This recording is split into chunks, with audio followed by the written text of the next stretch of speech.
Next up, we are looking Chicago taking on Milwaukee in Milwaukee. I don't think many people believe in the Bulls' chances in this one as they were reeling down the stretch there, but we'll take a look at some of the stuff in here. For the series, not much value here unless you feel like the Bulls can pull this one out. Bucks at minus 1,200. You definitely get much better juice if you do want the Bulls there. I don't think we do. But we'll look at game one, Nate. We got a line of minus 10 here in favor of Milwaukee. The total sits at 229.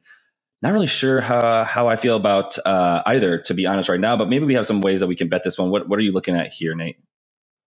It's dangerous. Yeah, I think you actually have to get creative with this one for sure. And there are two bets I really like when being creative. Number one, the Bulls to score under 109.5 against a Bucks team that has, shut them down the last two, even three meetings. And that played excellent defense down the stretch in the playoffs, obviously, en route to a championship last year. Yeah. And number two, I do like the Bucks to score 30 in the first quarter. I talk about the rest advantage, about the Bucks slow playing it a little bit this season and how strong they come out. They score 31 points per game at home this season, which is second only to Memphis. The Bulls allowed nearly 31 their last three in the first quarter. They allowed 28 on the season. So, I mean, Giannis and company, there's absolutely no answers for him. That's why we're so worried about, the total, first of all, because it's just a complete question mark whether the Bulls are going to be able to come with anybody the way they floundered down the stretch. Yeah.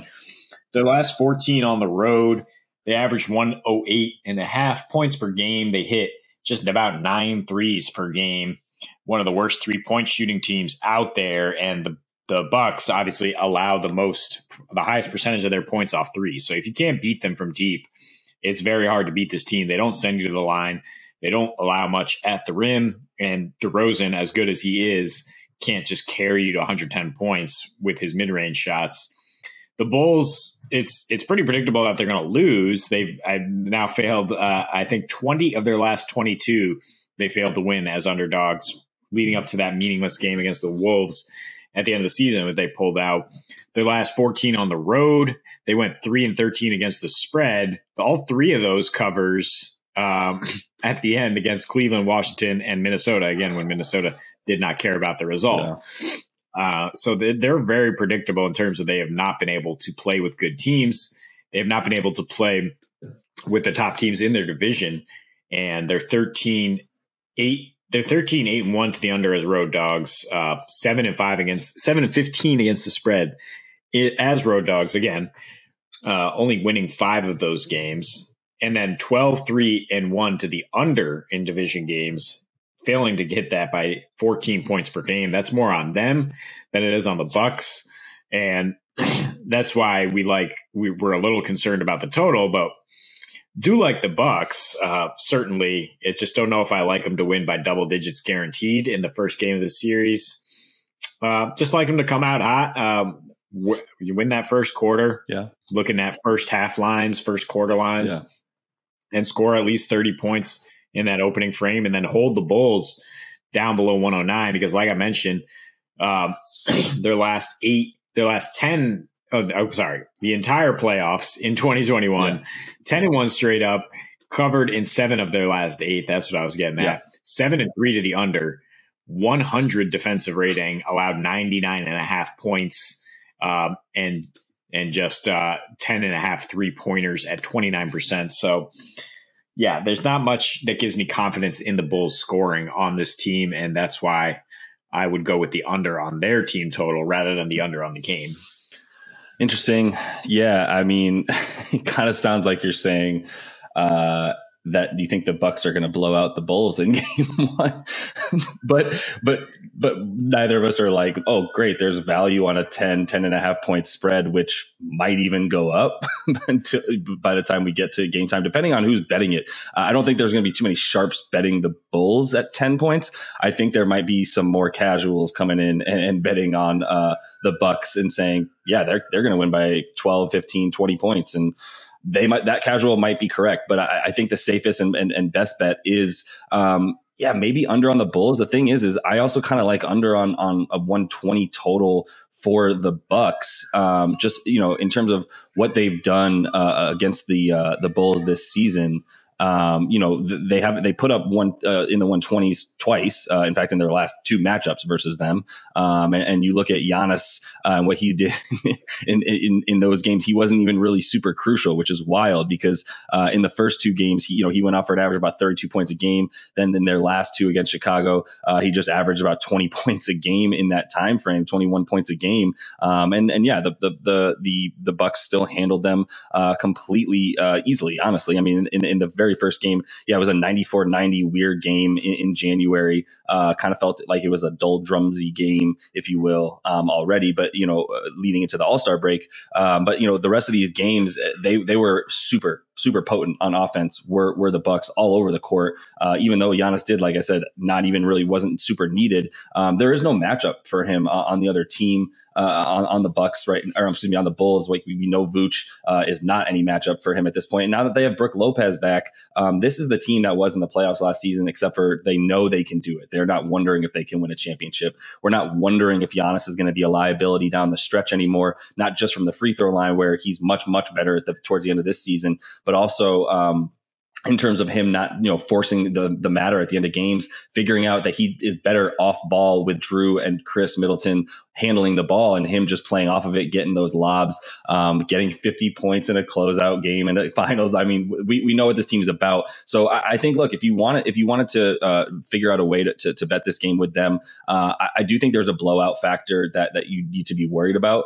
And I do think you're looking at more things like you said, creative ways to go, the Bucks 1 through 10 to win by, honestly, maybe even like 11. You do both 1 through 10 and 11 through 15. You get plus odds on both, and the likelihood of winning money there is super high. As I don't really see there to be much other outcome there in terms of the Bulls pulling out a victory here. So there's just not going to be a ton of value throughout the course of this series as the Bucks are expected to dominate. I don't have the chutzpah, if you will, to bet on the Bulls because I just don't believe in them. And last thing I would say is it's not out of the question that DeMar scores 30 and they still lose this game. The Bulls, that is, right? So I mean that's happened now in a couple of their games. I mean, he's averaging 31.5 points, 4 boards, 4 assists in 4 games against them.